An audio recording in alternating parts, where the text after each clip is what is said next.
capítulo 10, versículo 12, para parafrasear o capítulo 1.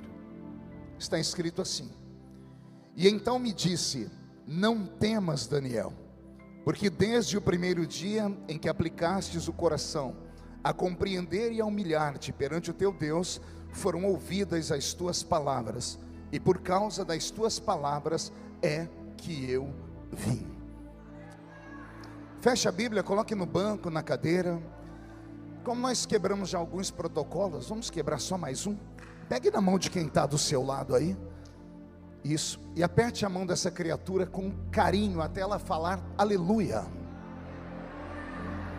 Pentecostal que não faz barulho, está com defeito de fabricação, não?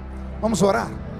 Pai, nós te exaltamos, nós te glorificamos, e nós entendemos que dentro de alguns minutos, e esta linda igreja ficará pequena para o tamanho da glória que o Senhor vai mandar do alto dos céus. Os que vieram tristes começarão a saltar de alegria. Os que vieram se arrastando não voltam para casa se arrastando.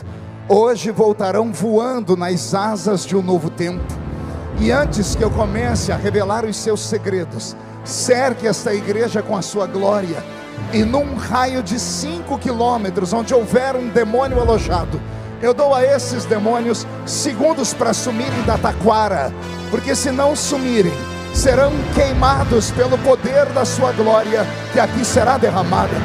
Rasgue os céus sobre nós, manda anjos de fogo descerem aqui, que estes anjos desçam, trazendo brasas de fogo nas mãos, comecem a esparramar estas brasas entre nós, e onde houver um crente cheio do Espírito Santo, pega ele nesta noite, Jesus, e mostra o caminho da verdadeira e poderosa adoração.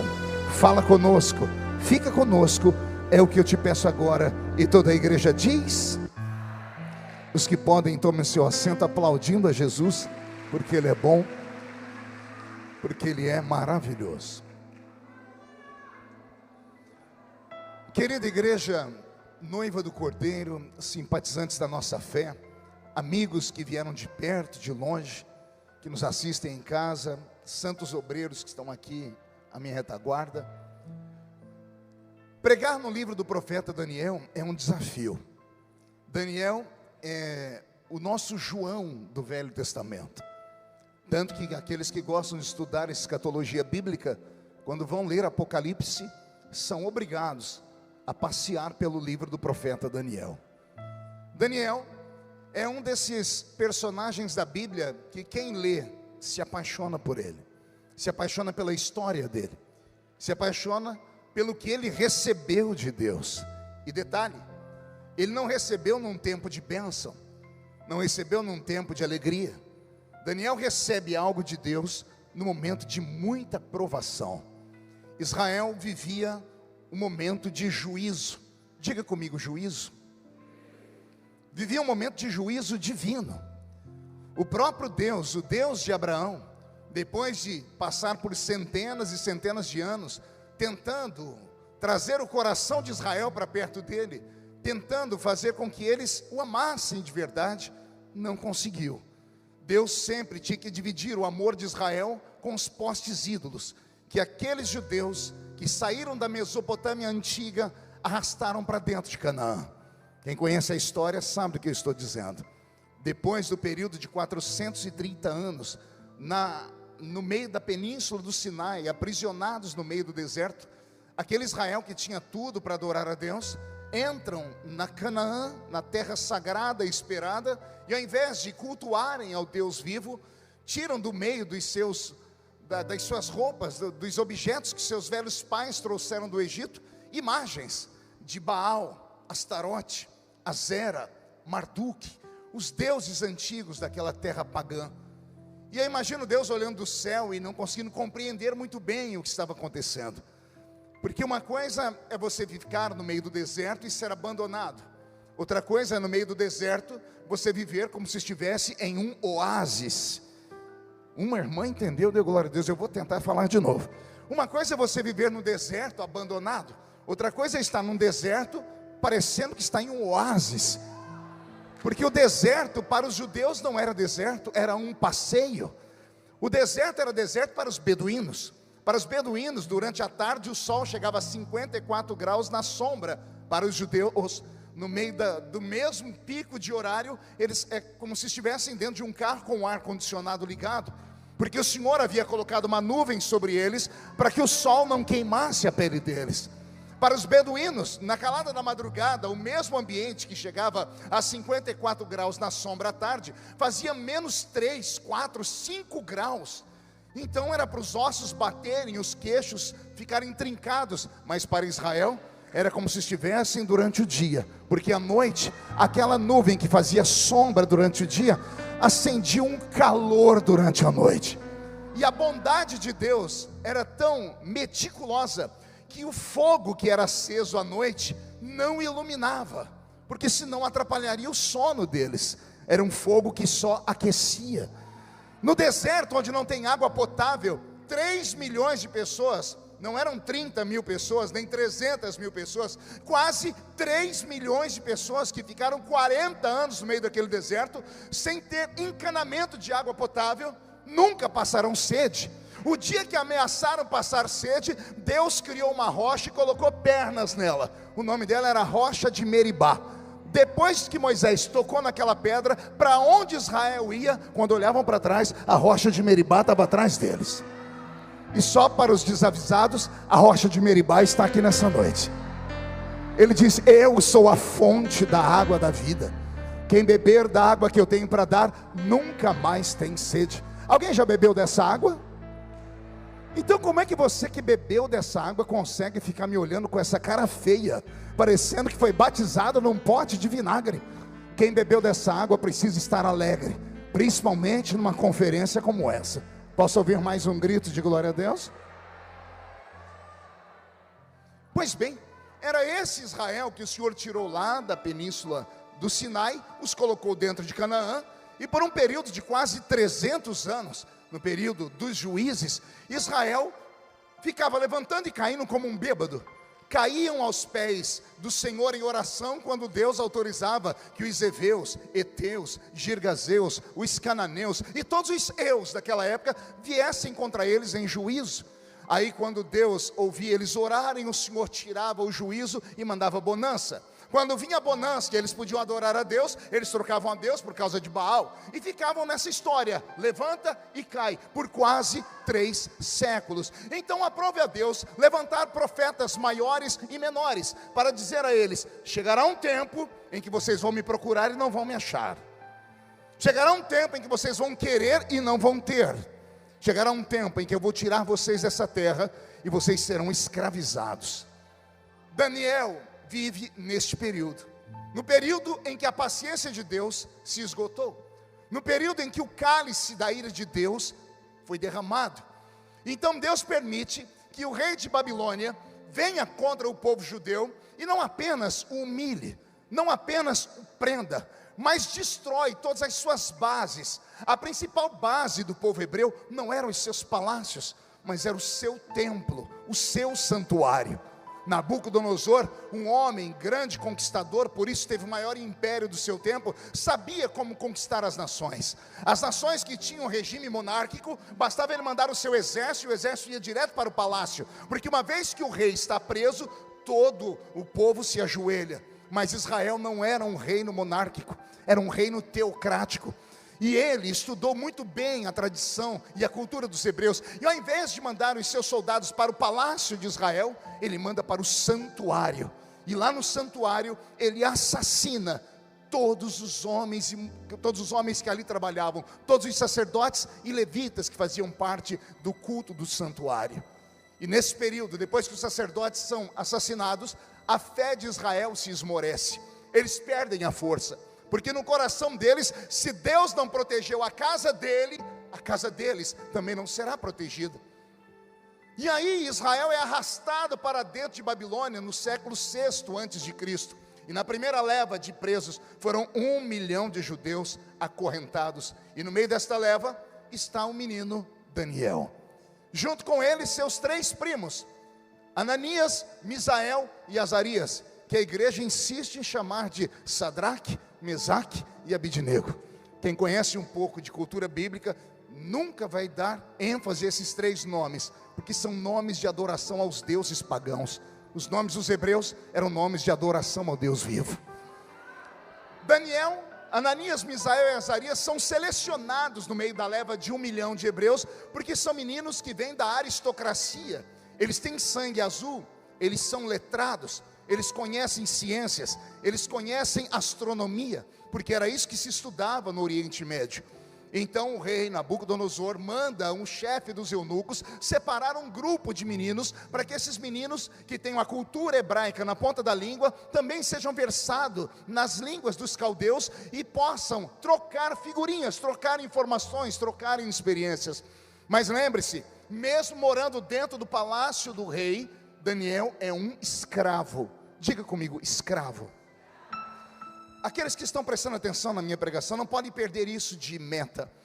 Não pense que Daniel era privilegiado por ser da aristocracia. Ele continuava sendo escravo. Quem conhece um pouco de história dos hebreus vai descobrir que quando a Bíblia diz que Daniel comia das iguarias da mesa do rei, ele não comia das iguarias parcelas, ou da mesma iguaria que o rei comia. Ele comia do que sobrava da mesa do rei, porque ele era só um escravo. Escravo não pode esquecer o que é.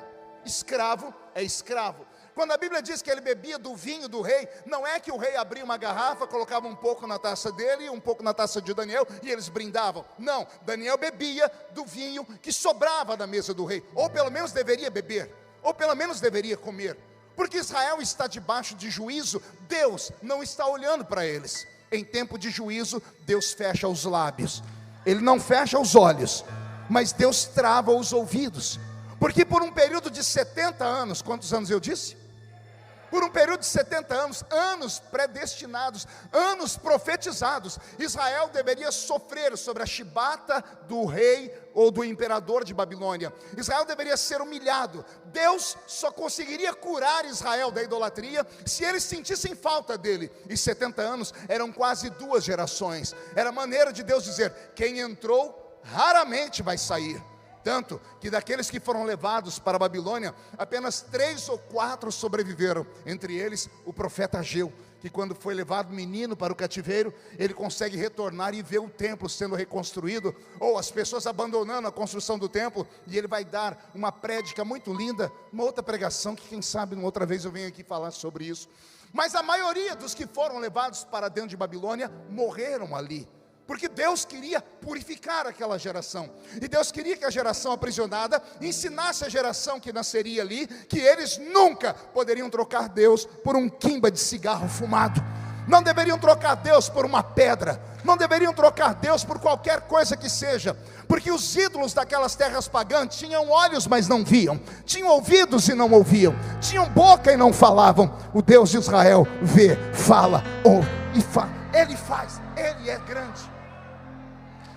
É nesse período que está Daniel, e aqui começa a minha mente a viajar, porque Daniel é um escravo. Ele é o quê? E ele começa a discutir com o chefe dos escravos: não quero comer essa comida do rei. E aí imagina os outros escravos ouvindo, dizendo assim: você está ouvindo o que você está falando? Eu estou dizendo que eu não vou comer essa comida. Você não vai comer por qual motivo? Porque esta comida é consagrada a ídolos, e o meu Deus não permite que eu coloque isso na minha boca. E alguém deve ter dito a ele: que Deus? O Deus que deixou seu pai e a sua mãe ser assassinados?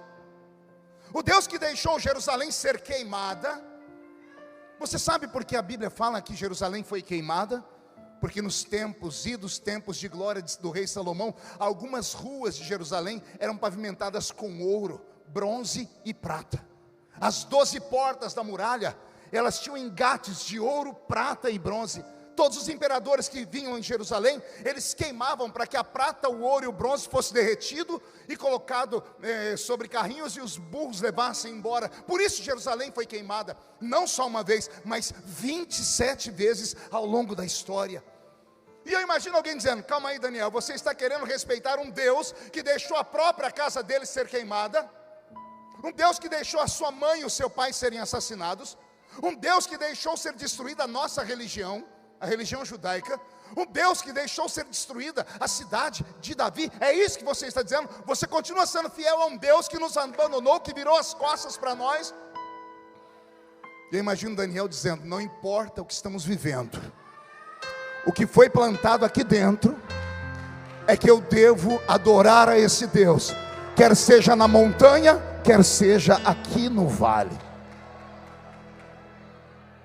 E ele empreende um contrato com um dos chefes dos eunucos, dizendo assim: faz um teste comigo, me deixe comer apenas legumes e beber água por 10 dias. Se daqui 10 dias você ver que eu estou mais fraco do que os demais, 2 opções: ou você me mata, ou eu como a comida consagrada dos ídolos. Mas se eu estiver mais forte, você vai respeitar a minha fé. Até aqui, amém? Quem diz amém? Se ajeite na cadeira. Queria que você agora fizesse um ato de fé comigo. Saia da terra e suba comigo aqui no tabernáculo do céu. Atravesse o átrio, o lugar santo, e chegue comigo no Santo dos Santos. Sentado num trono está aquele Deus que em Hebreus 12 diz que Ele é um fogo devorador. 7 olhos de fogo que falam da plenitude da sua visão. E chega um anjo diante de Deus, digo eu, não a Bíblia. E o anjo dizendo: Senhor, temos um problema no cativeiro babilônico. E Deus dizendo: é claro, se é cativeiro é problema. Não, Senhor, mas não é esse tipo de problema. Tem alguém lá que é diferente. O povo está clamando, não vou ouvir, eles estão em juízo. Senhor, não tem ninguém clamando. O que eu trago para o Senhor é que tem um rapaz lá, que ele resolveu fazer um jejum esquisito. Ele colocou no coração dele que ele não vai comer da mesa do rei, porque tudo que vem da mesa do rei é consagrado a ídolos. E detalhe, Senhor, ele não orou, ele não falou: estou dando esse sacrifício para ti. É algo dele, está no caráter dele. Senhor, a ficha que eu tenho é que a mãe dele foi assassinada, o pai dele foi assassinado, a família dele foi aprisionada, o templo foi destruído, ele não tem mais pátria, ele não tem mais herança, ele não tem nada, e mesmo assim ele continua adorando o seu nome.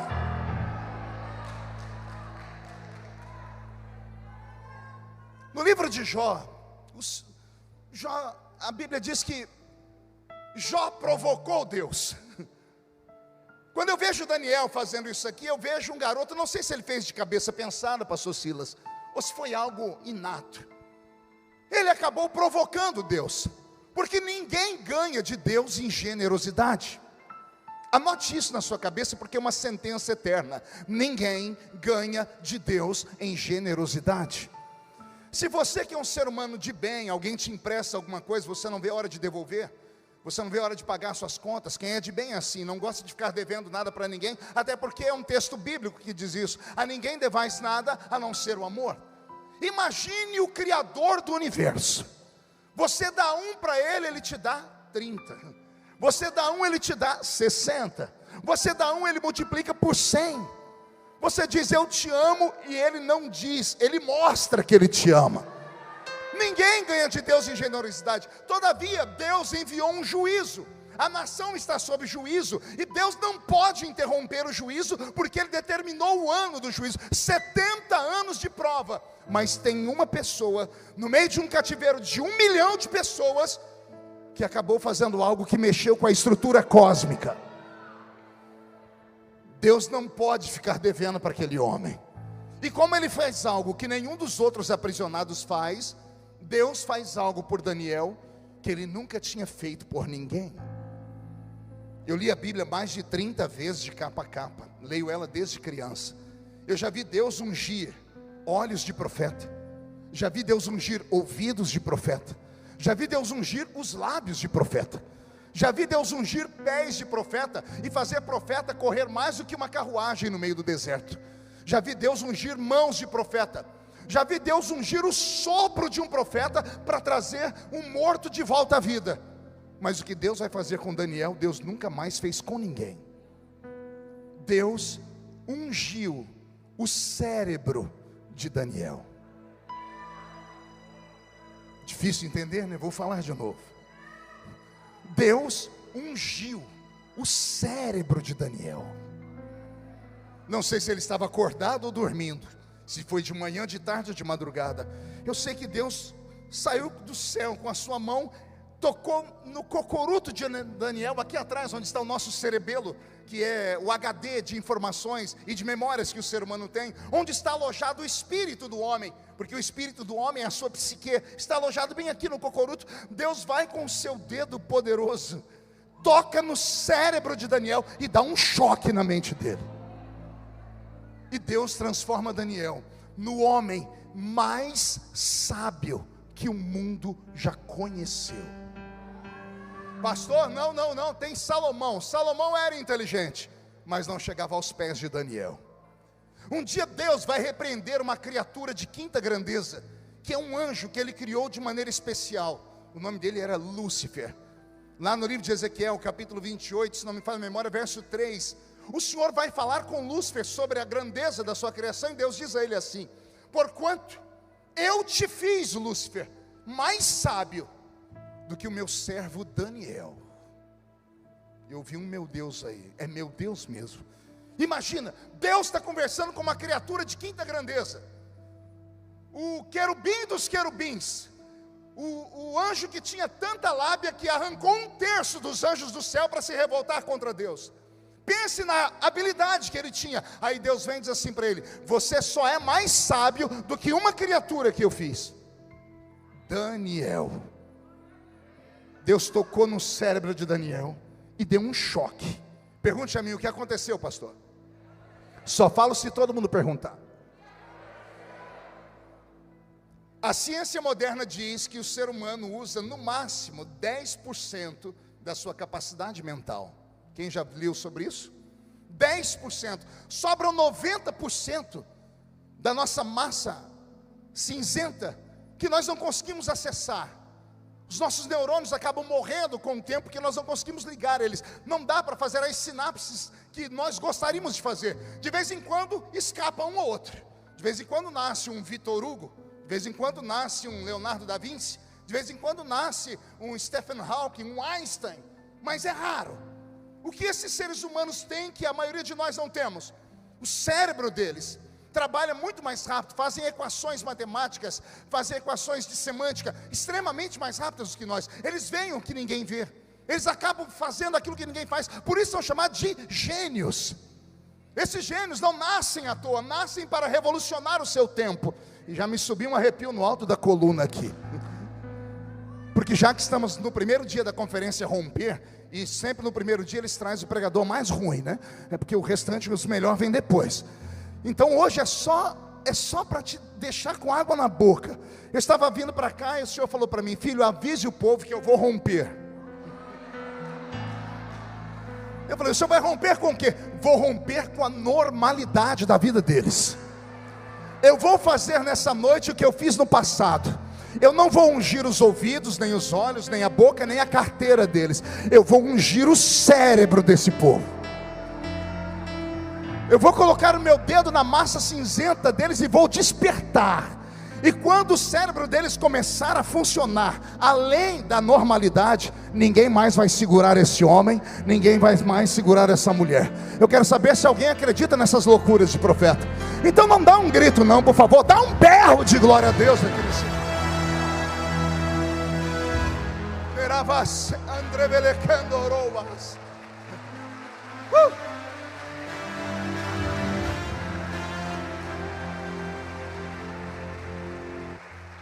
No primeiro versículo que eu li, a Bíblia diz que o ato de Daniel e os 3 primos dele acompanharem ele naquele jejum, entre aspas, Deus deu aos 4 sabedoria e inteligência.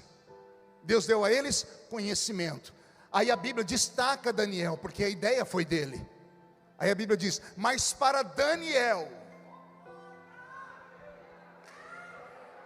Deus deu a ele entendimento nas visões e nos sonhos. Deus deu a ele entendimento naquilo que até Freud tem dificuldade para explicar, que é um mundo paralelo ao mundo normal. Porque quando nós sonhamos, nós nos desligamos do planeta Terra e trazemos à baila todos os nossos pensamentos, quer sejam bons, ruins, frustrações. Há um versículo em Provérbios que diz assim, que tudo que nós passamos em tribulação à noite é referendado por causa das tribulações do dia. O que você passa durante o dia, a semana, vai te trazer tormento à noite, porque é um mundo completamente estranho. Quem aqui já teve um sonho daqueles cabuloso? Que você sonha, de repente quando você abre o olho, você está em pé.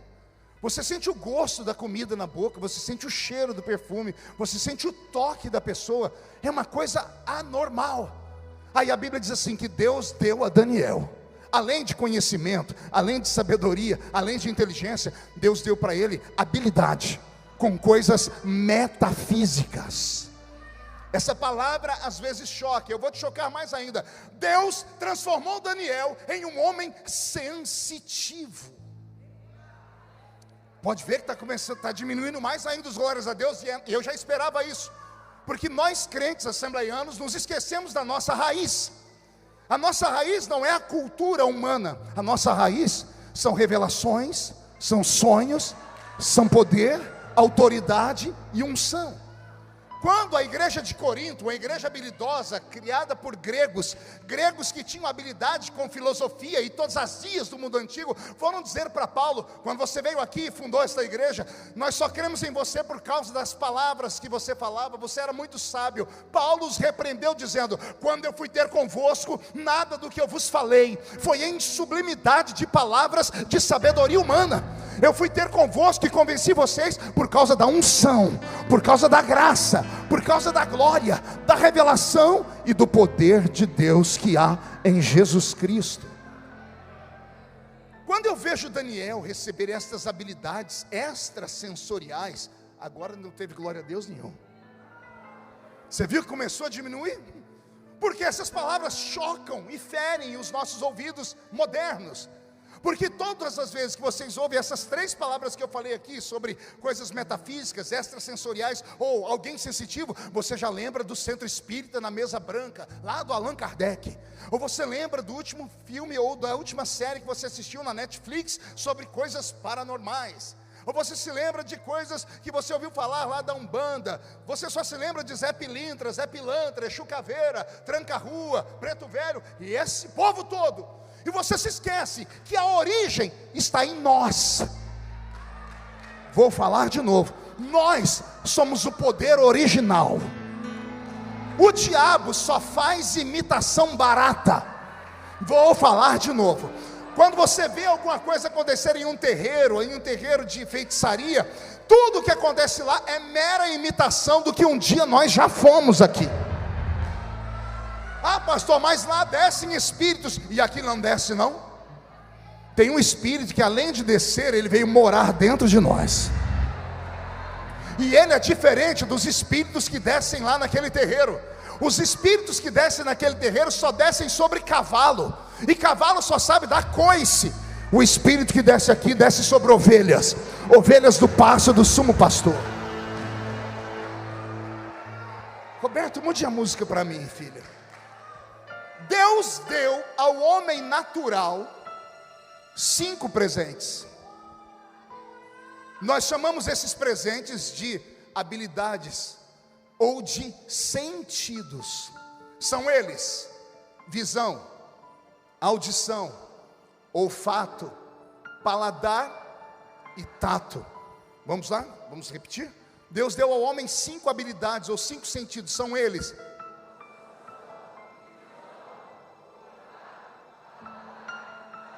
para que servem os 5 sentidos? Esses 5 sentidos servem para que o mundo material ao nosso redor seja uma realidade.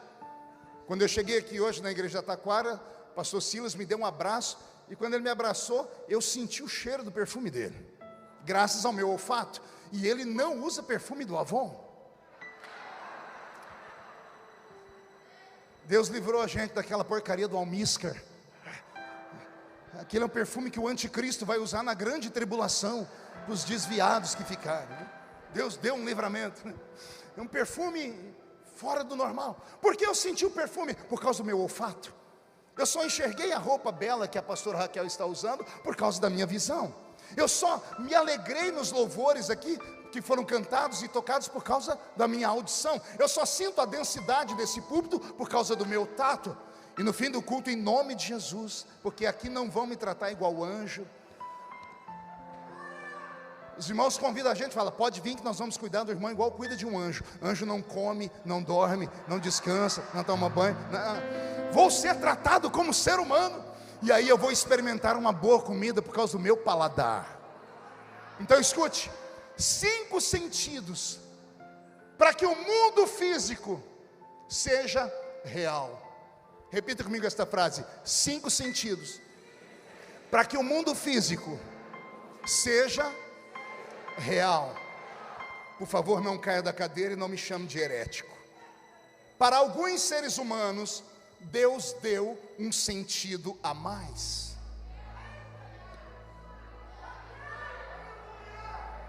Que eu chamo de 6º sentido. Agora apertou. Teve uma irmã ali atrás, fez o sinal da cruz. Ela lembrou do filme do garotinho lá do Bruce Willis. I see people dead all the time. Eu vejo gente morta todo dia. Não, não tem nada a ver com isso. O homem natural tem 5 sentidos. Mas existem homens e mulheres nessa terra que não são naturais. Os naturais são feitos de gente normal, e os normais estão em casa agora, e pelo horário já vão começar a assistir o Corujão. Os anormais vieram tudo para cá. E coruja ninguém vai ver aqui, mas correm o risco de ver uma pombinha voando sobre esse lugar e trazendo um barulho chamado Pentecostes. Tem algum pentecostal aqui?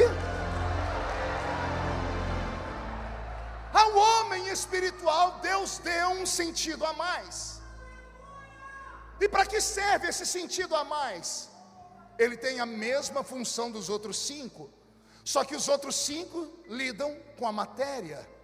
O 6º sentido lida com aquilo que é invisível. 5 sentidos naturais e você percebe o mundo físico. O 6º sentido faz você perceber o mundo invisível. E eu vou te provar que eu não estou falando loucura.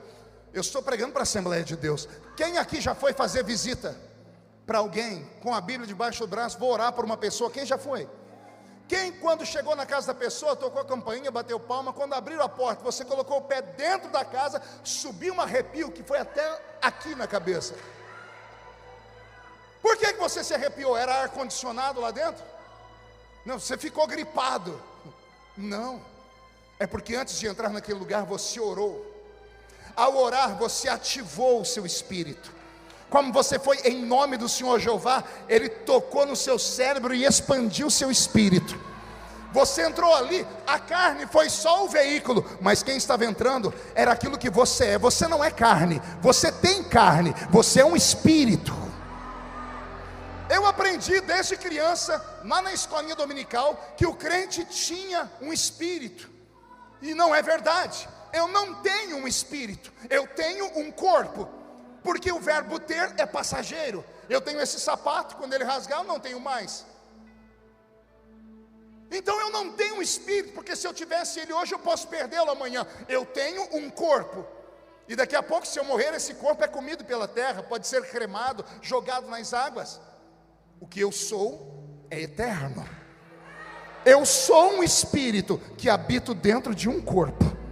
O corpo para nada presta, mas o espírito pode te levar a um conhecimento profundo sobre Deus.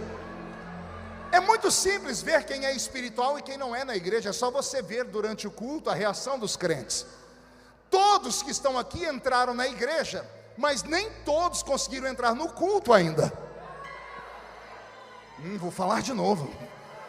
Todos entraram na igreja, mas alguns ainda não entraram no culto. Porque o culto não se dá na terra, o culto se dá nas regiões celestiais.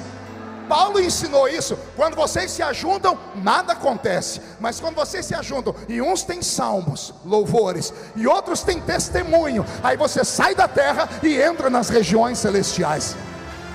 E é nessas regiões celestiais que acontece aquilo que há muito tempo a gente não vê. batismo com o Espírito Santo, profecias, interpretação de línguas, discernimento de espíritos, palavra da ciência, do conhecimento,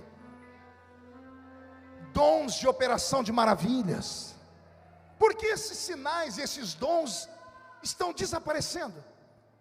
Porque infelizmente nós cuidamos apenas da carcaça. Se você olhar para a pessoa que está à sua esquerda ou à sua direita agora, você é capaz de dizer o que é que ela está comendo, e não precisa ter dom de revelação para isso. Mulher tem esse dom mais aguçado do que a gente. Mulher olha para outra e diz assim: está caprichando na vitamina D, hein? Ó, a pele está linda, cabelo, então vitamina A, porque a gente sabe que o homem é o que o homem come. Então você olha para a criatura que está do seu lado agora em forma de um botijão de gás, ou de uma tábua de passar roupa, ou de um violãozinho, não importa. Você diz: está se alimentando bem ou mal? Só que Deus, quando entra num culto como esse, Ele não olha o que está por fora. Deus olha para o que está aqui dentro. E não adianta estar bem por fora e aqui por dentro está morto. E não venha dar essas desculpas esfarrapadas: não, pastor, eu não grito, eu não pulo, eu não faço isso porque eu sou uma pessoa mais intelectualizada. Não tem nada a ver com intelecto, tem a ver com sensibilidade. Sensibilidade que os nossos pais nos deram, nos ensinaram. E como é que a sensibilidade vem? Só vem quando nós nos aproximamos de um alimento para o nosso espírito. E o espírito não come lanche, não come pizza. O espírito se alimenta da palavra e do louvor. Louvor e palavra, palavra e louvor. Por que que antigamente tínhamos mais barulho? Porque os nossos louvores nos levavam ao barulho. Agora entramos na era worship. E a era worship, os cultos são mais zen. Os crentes entram no mantra, parece que adoram em slow motion. Parece o Matrix. Por quê? Porque é o estilo do louvor. Então somos nós que atraímos a glória de Deus para a terra ou não. Agora aqueles que são sensíveis e que são assembleanos raiz. Ah, Jesus, tem algum aqui? Então, por gentileza, com autorização do pastor da igreja, levante a mão direita para o céu. Coloca no ombro de quem está do seu lado. Agarra a pessoa para mim só um pouquinho. Pede licença. Diz para ela: ó, é melhor obedecer o pregador, porque o médico falou para não contrariar. Agarrou. Chacoalha a pessoa até ela ficar irritada agora. Ó, tem gente que nem para fazer isso presta ou raça. Chacoalha a criatura. Diga: Deus te trouxe aqui para isso. Sacode, sacode. Diga: para isso. Deus te trouxe aqui para sacudir a sua mente, para sacudir o seu espírito, para sacudir a sua fé, para você romper em fé. Deus te trouxe aqui para isso.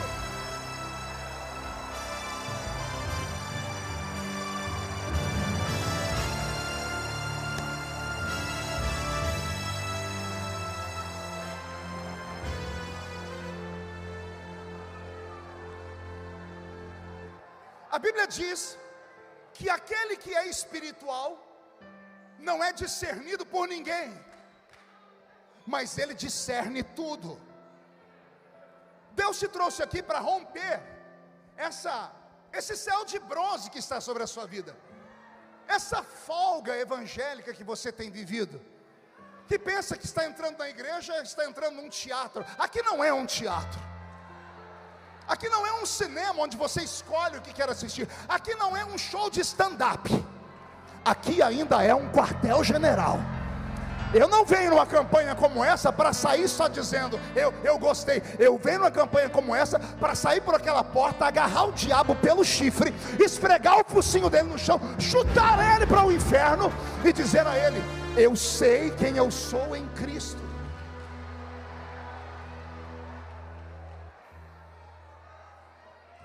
Imagine o que Deus pode fazer nessa noite aqui.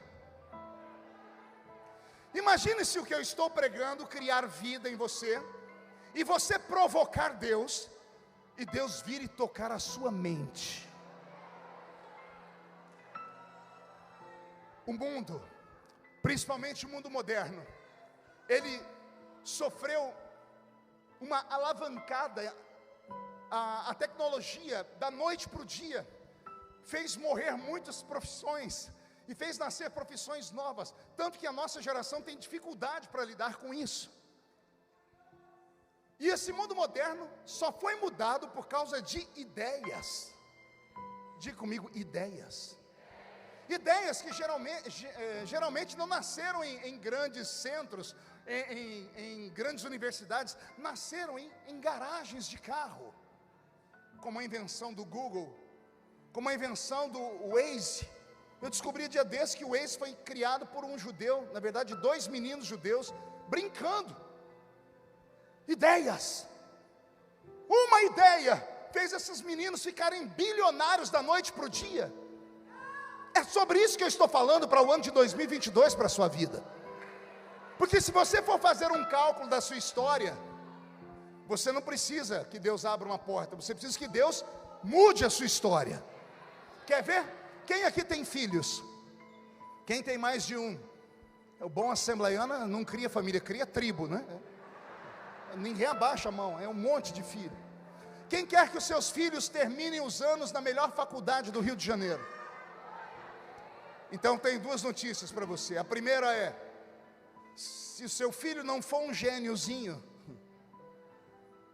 você está perdido, porque você vai ter que mandar ele para uma universidade privada.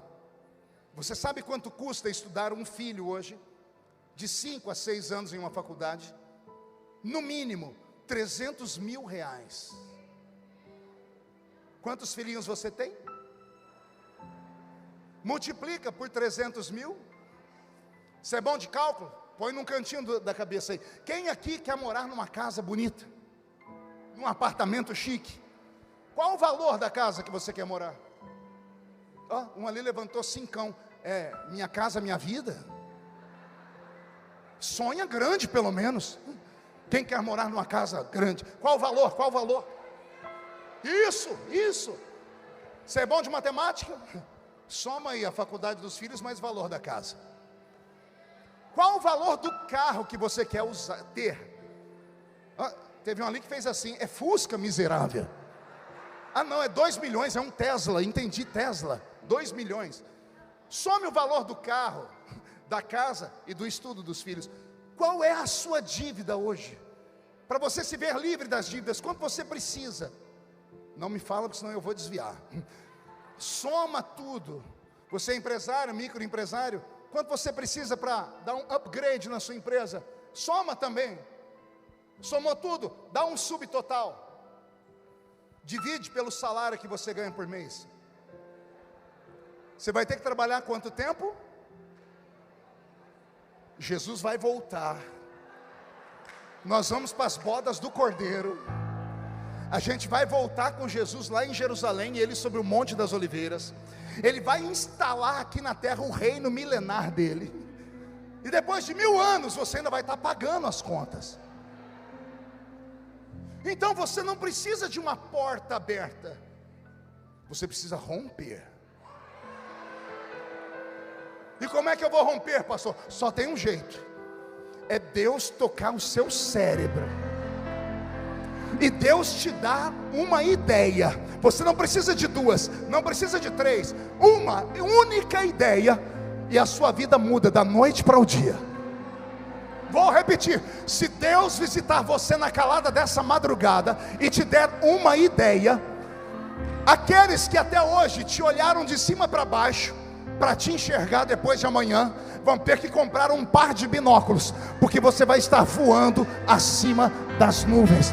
Se alguém acredita nisso, rompe num barulho de glória.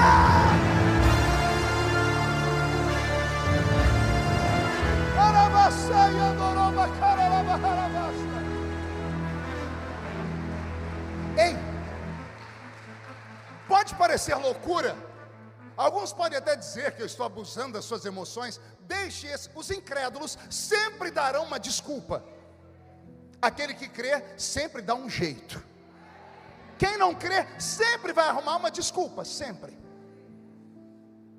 Existem pregadores como, por exemplo, Jonathan Edwards, pregador inglês, pai de uma grande reforma, um homem santo, conhecido por uma única mensagem: pecadores na mão de um Deus irado.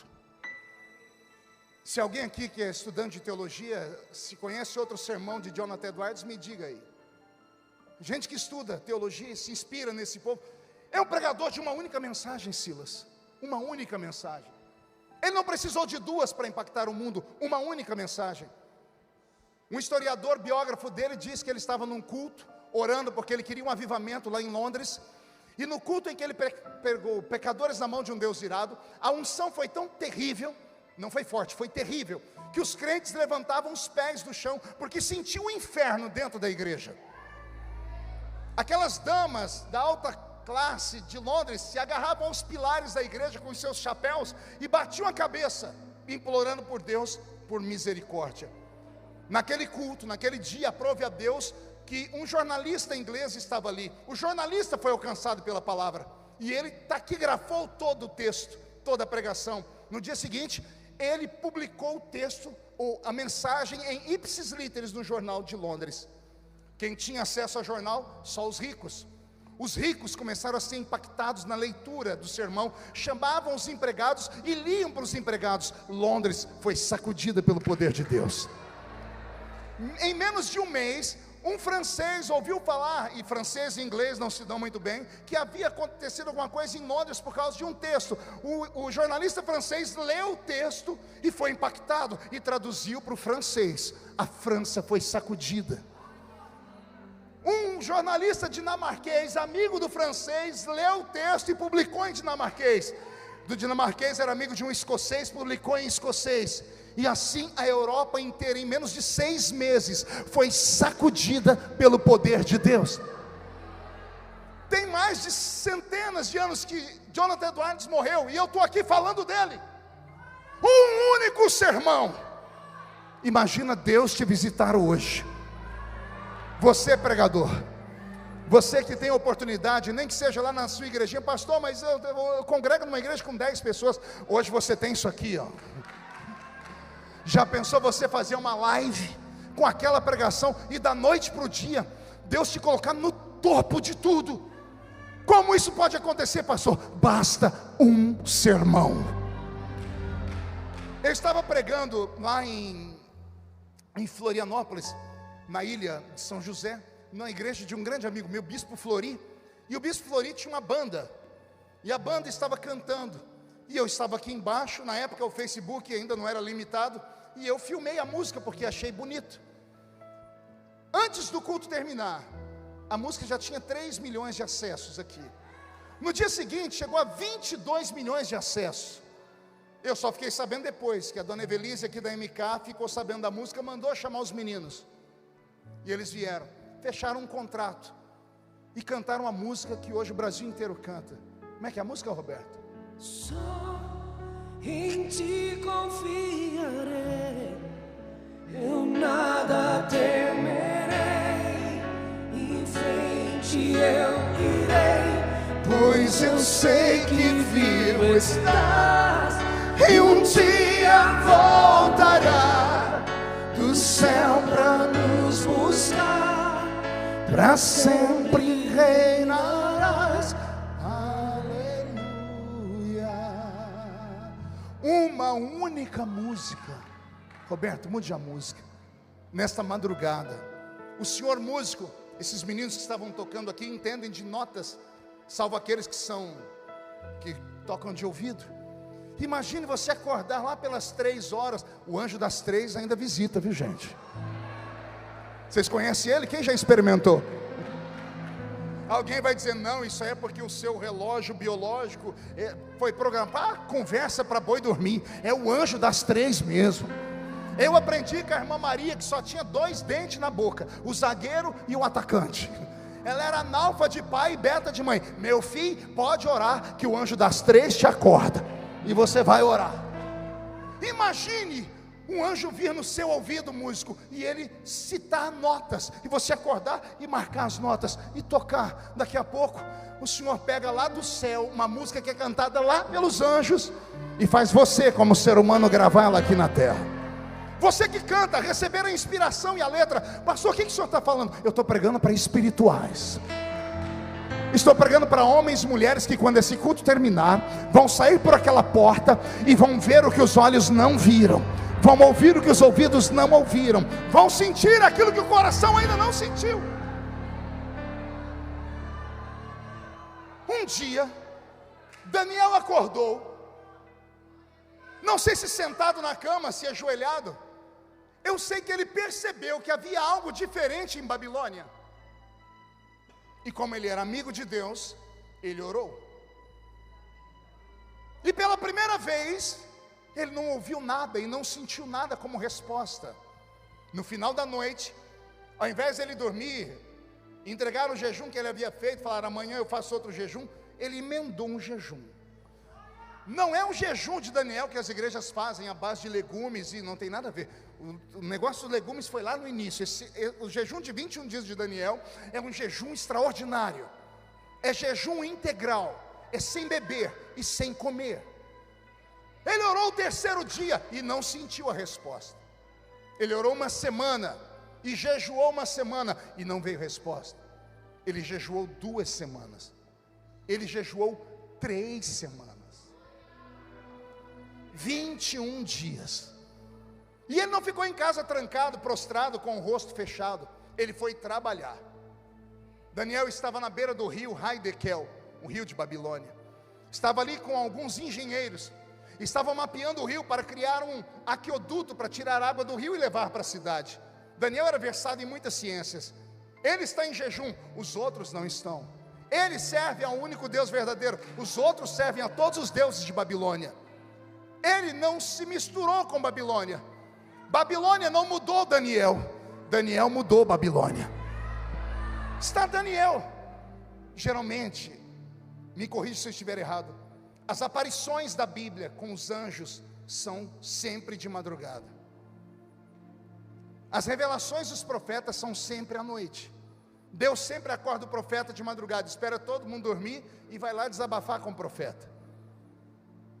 Daniel estava trabalhando, devia ser 2, 3 horas da tarde, o sol estava rachando mamona, e o jejum dele provocou o céu. Ele ficou tão espiritual, mas tão espiritual, que o que estava nele atraiu um mundo invisível para um mundo visível. Eu creio em mundos paralelos. Já soltaram foguetes aí para cima e não acharam o céu onde Deus está. E se o céu é para cima, me diga quem é que está no Japão, quem é que vai encontrar o céu? Se nós soltando foguete para cá, o japonês soltando para lá. Então o céu não está em quilômetros humanos, o céu está em uma outra dimensão. Quem aqui já se olhou no espelho?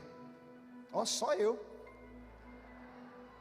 Quem aqui um dia de noite, música de filme de terror, Beto? Quem aqui, em uma madrugada, chega até eu, estou com medo, se acordou, passou perto do espelho, quando olhou, subiu um calafrio.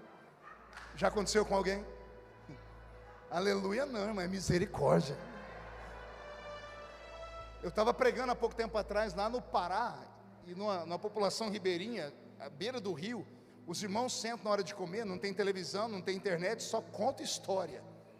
E aquelas histórias de curupira, boitatá, o homem de borracha, umas coisas, e a gente só escutando. Aí me colocaram num quarto, e eu deitado aqui, na minha frente tinha um espelho. Eu deitado, cabeça coberta, eu abri o olho, lá estava um homem do outro lado me olhando. Eu não sosseguei enquanto eu não levantei e virei o espelho para a parede. Não tenho vergonha de contar. E pior, que não foi só eu não. Tem uma outra criatura aqui, que estava no quarto do lado, de manhã ele falou, pastor, eu virei o espelho para a parede. Eu falei, você está perdoado, porque eu também virei.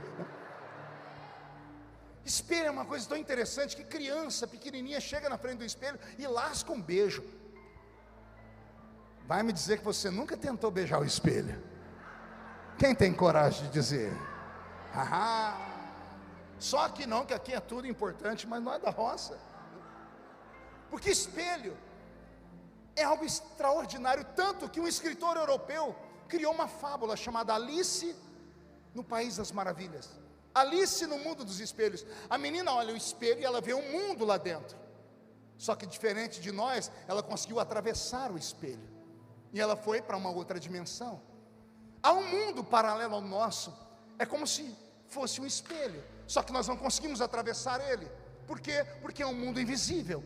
É um mundo metafísico. É um mundo etéreo. Porque ele é translúcido. É um mundo eterno. E a carne humana é proibida de ir para lá. Mas quando o crente começa a jejuar demais, se não houver acompanhamento, ele fica inclusive louco. Porque aí os psicólogos vão dizer que começa a faltar algumas substâncias no corpo e a pessoa começa a ter visões. E ela começa a ver aquelas loucuras, e aí vão chamar a gente de esquizofrênicos. E o pentecostal é esquizofrênico. Porque o esquizofrênico é aquele que vê o que ninguém vê, escuta o que ninguém escuta, e sente o que ninguém sente. Você vê uma pessoa, eu estou tendo visão, já manda ela lá para o psicólogo.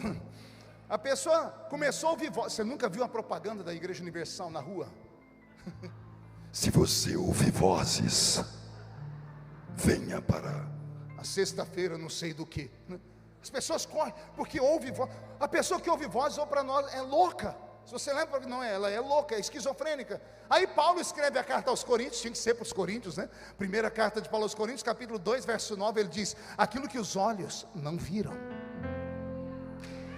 que os ouvidos não ouviram, que não subiu ao coração do homem, é o que Deus tem reservado. Não é para qualquer um, não, é só para aqueles que o amam.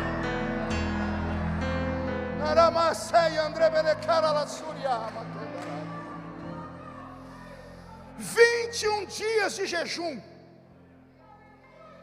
O jejum subiu igual um foguete ao céu. Digo eu, não a Bíblia. Deus está sentado no trono, cuidando, talvez no planeta Terra, 700, 800 milhões de habitantes naquela época. No mundo inteiro, Deus tem que cuidar de tudo, porque Ele é Criador. Ele é pai de alguns, mas é criador de tudo e de todos. Ele tem que cuidar da natureza, do oceano, do oxigênio, do ser humano. Ele tem que criar de tudo. Deus dá uma ordem a um anjo, esquece, porque ele é imperador, é soberano. Soberano manda e quem tem juízo tem que obedecer. 21 dias atrás, Daniel orou e Deus chamou Gabriel. Vai e leva a resposta para Daniel. E aqui eu fico mais apavorado ainda, porque desde criança me ensinaram que qualquer anjinho dá um coro em qualquer demônio. E aí vem Gabriel, um anjo de quinta grandeza. Na Bíblia católica ele é chamado de arcanjo. Na nossa Bíblia não, mas a Bíblia diz que ele é um anjo do principado de Miguel, que é um arcanjo. Não era qualquer um, era um príncipe. Ele desce, e quando ele chega perto de onde Daniel está, a Bíblia diz que ele é aprisionado pelo príncipe do reino da Pérsia. Que príncipe é esse? Demônios. Demônios que mandam em nações, demônios que mandam em bairros, demônios que mandam em cidades, demônios que mandam em ruas. Esses demônios que se manifestam em culto, isso aí é demônio kamikaze, tá? É tudo demônio idiota, ele quer ir para o inferno mais rápido, cansou de estar aqui, e só a igreja tem poder para amarrá-los e mandá-los para lá. Imagina, vem um demônio numa igreja com 5.000 crentes cheios do Espírito Santo, que morreu infeliz. É kamikaze. Eu estou falando de potestades, de tronos e de principados, capazes de prender até anjos de quinta grandeza. 21 dias depois, Deus olhou para a terra e o cheiro do jejum de Daniel invadiu o santo dos santos. Deus sentiu o perfume do jejum e estendeu o ouvido, e lá está Daniel trabalhando, escrevendo, e por dentro dizendo: o que está acontecendo em Babilônia, o que está acontecendo aqui. E Deus diz: mas eu já não mandei a resposta para Daniel? E eu imagino Deus no céu gritando: Gabriel! E um anjo dizendo: Senhor, já tem 21 dias que Gabriel saiu daqui, ninguém mais viu ele, porque anjo não é onipotente e nem onipresente. Deus olha para a terra e os olhos de Deus encontram Gabriel preso no céu do Irã. onde era a antiga Pérsia. Gabriel está próximo de Daniel, e Daniel não sente, não ouve e não conhece a resposta, porque Gabriel está preso. Deus se revolta no trono, e Deus dá um grito de rompimento: Miguel!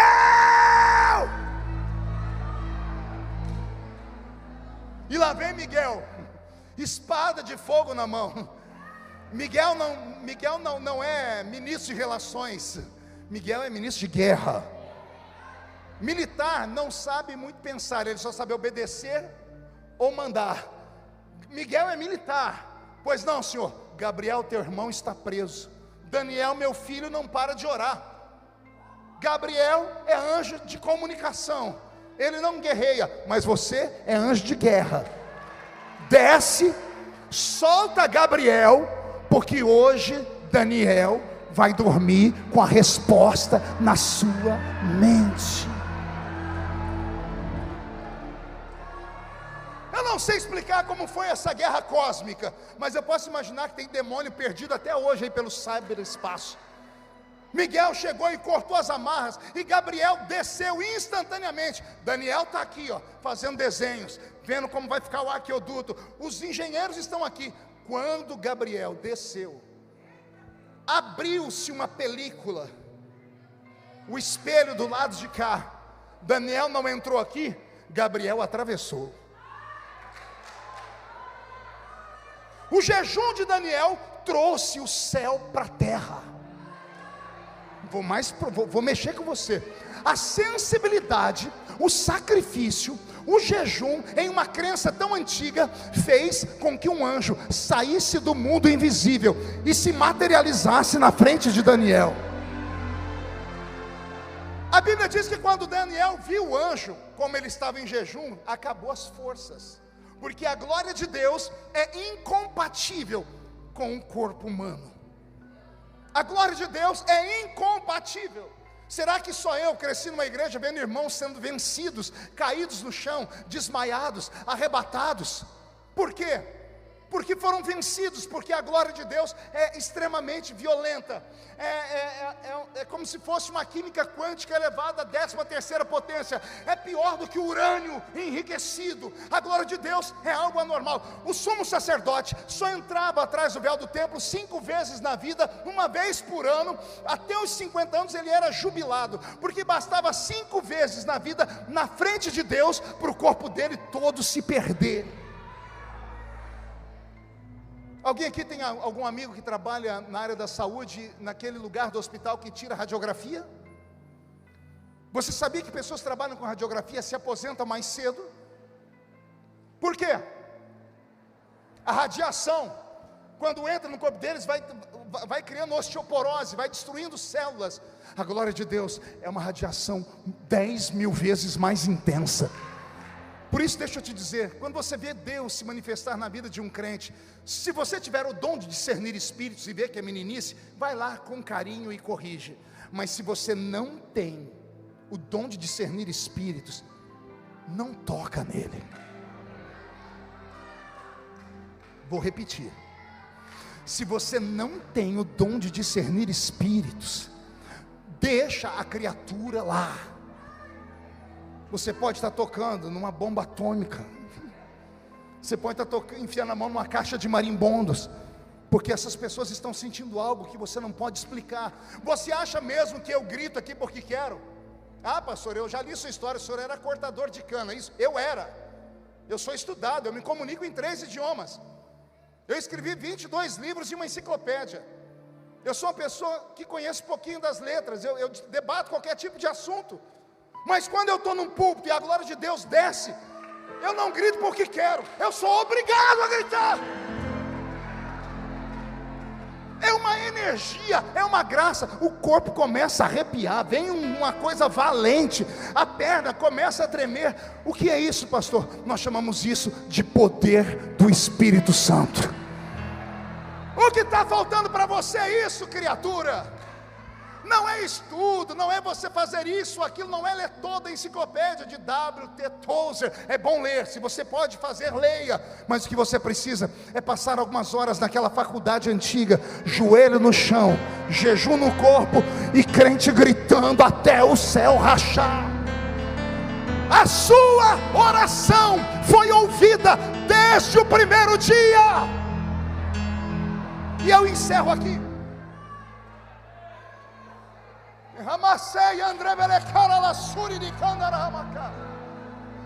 A sua oração foi ouvida desde o primeiro dia. Quando Daniel caiu no chão, os homens que estavam com ele não viram nada, não ouviram nada, mas ao invés de agacharem e colocarem Daniel de pé, eles saíram correndo. Como é que você corre de algo que você não está vendo nem ouvindo? Eles correram porque, embora não vissem e não ouvissem, eles sentiram.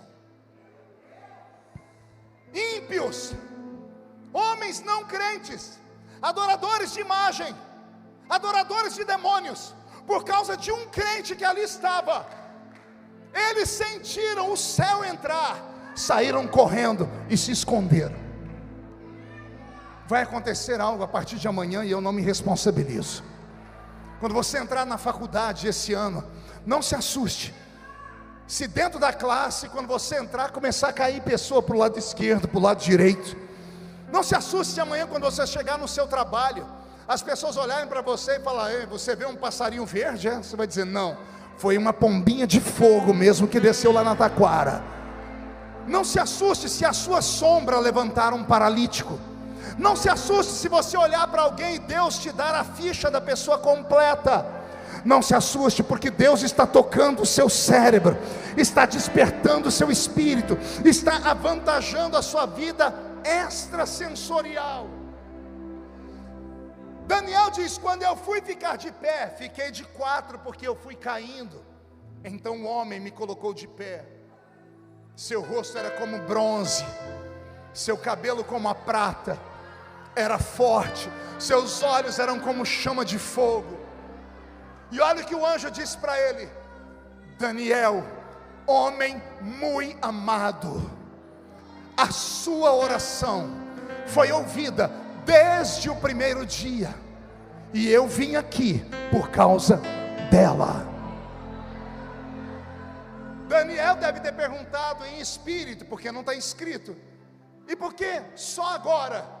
E o anjo disse, deve ter dito em espírito: porque eu fiquei preso aqui em cima.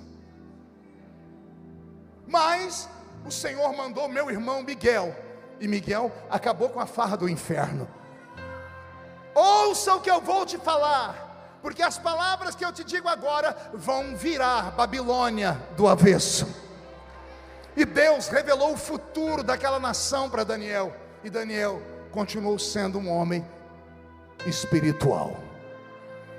Eu termino aqui dizendo a todos os meus irmãos assembleianos e aqueles que não são da Assembleia de Deus, mas têm a cultura do carisma do Espírito, que o que falta para nós nesses últimos dias é um retorno. É um retorno a velhas práticas, práticas esquecidas, práticas roubadas pela falta de tempo, porque gastamos mais tempo nisso aqui do que nisso aqui. Práticas antigas como o jejum. Para jejuar a gente não dá conta, mas para fazer qualquer dieta, a gente faz ela do pé à cabeça. Conhece a dieta de tudo, pode perguntar para a irmã do seu lado, o irmão, ele conhece pelo menos umas 10 dietas. Para fazer a dieta, você consegue ficar sem comer. Para fazer um exame no médico, 12 horas sem comer, você bate ali, carimbo. Aí quando é um jejum para Deus, eu perdi um jejum tomando uma xícara de café. Não, querido, o jejum não perdeu quando tomou uma xícara de café. Você perdeu o poder do jejum quando você esqueceu que estava jejuando. Quando você esqueceu que o sacrifício ainda traz o céu para a terra. Nesta noite, Deus vai fazer você romper. Eu tenho algo comigo, e anote aí: tudo que acontece na vida de um crente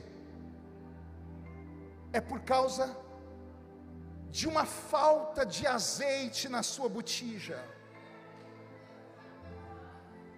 Não, pastor, meu problema é com o meu casamento. Deus usa essas pecinhas do quebra-cabeça que Ele esconde da gente para trazer a gente de volta. O que está te faltando não é isso ou aquilo, está te faltando comunhão com Deus, está te faltando você provocar o céu, está faltando você fazer Deus te olhar aqui nessa noite. Pastor, o senhor acha que Deus vai me ver? Se você continuar com esse olho seco, parecendo olho de sapo que morreu no dia de enchente, com certeza Deus não vai te olhar. Se você continuar me olhando com essa boca travada, essa boca de aço, essa língua de ferro e esse queixo de concreto, com certeza Deus não vai te olhar. Mas se você romper em uma adoração extravagante aqui nessa noite, se você levantar as mãos, dar um salto para cima, se você der um grito capaz de estourar esse teto, aí o céu vai descer sobre a sua vida. Fique de pé comigo agora.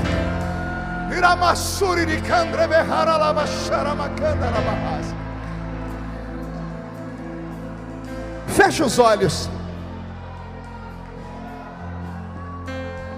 Nós precisamos para o ano de 2022 um avivamento que nos faça romper.